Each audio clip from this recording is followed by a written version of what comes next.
참 이게 우리가 김만배 신앙님 그 가짜 인터뷰 뉴스 뭐 그것만 있는 줄 알았는데 전체적으로 보면 일련의 과정들이 쭉 있었던 것 같습니다. 자, 그거는 보면 당시에 이 선거가 막판으로 접어들면서 이재명 대표에게 가장 불리했던 게 바로 이 대장동 프레임이었거든요. 예. 그렇다면 이 대장동 프레임을 부산저축은행 사건으로부터 이제 출발해서 부산저축은행 사건을 당시에 윤석열 검사가 봐줬다, 덮었다. 그것을 출발해서 그 했던 인사들이 대장동의 주역이 됐다. 이런 프레임을 만들고 싶었던 거죠. 그래서 TV 토론에서 보면 대장동 문제는 윤석열 당시 후보가 이 당시의 대장동의 주범이다. 뭐 이런 식의 이제 지금 공세를 폈지 않습니까? 그와 관련된 객관적인 사실들 이것들을 좀 제공해 주고 싶었던 것 같아요. 예. 그래서 이제 JTBC가 2월 말에 이제 관련된 보도를 합니다.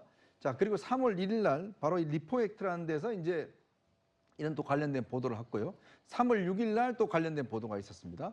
그러면서 대선에 점점 가면 갈수록 이 당시에 윤석열 후보가 대장동 문제에 어떤 면에서 보면 부산저축은행 관련돼서 주범이다. 뭐 등등 이런 것들을 이제 이 프레임으로 만드는 거예요. 예. 그 과정에서 당시에 그냥 일반 언론인들, 뭐 유튜브들 뭐 등등 여기서 만들 줄 알았는데 실제로 당시에 7인의 즉 이재명 대표의 측근 모임입니다.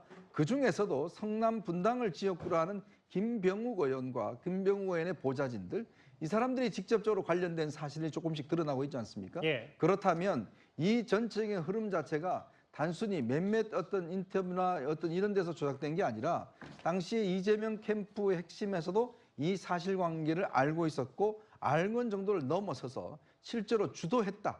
이것에 대한 이제 단서들이 조금씩 나오는 것 같아요. 아마 수사 과정에서 이 부분이 얼마만큼 개입된지 여부가 아마 밝혀지리라 생각이 듭니다. 세 가지의 어떤 보도가 일관성이 있거든요. 일관 뭐냐면 바로 이 윤석열 당시 후보가 결국 이 부산저축은행의 조우영 등을 봐주면서 실제로 이 대장동의 어떤 면에서 보면 이제 주범이다. 이런 사실들을 어떤 객관화시키는 그런 보도들을 했고 이 보도의 중심에는 김병욱 의원이 어떤 주도했던 거 아닌가. 그 단서로서 저는 볼 수 있을 것 같습니다. 그러니까 마치 윤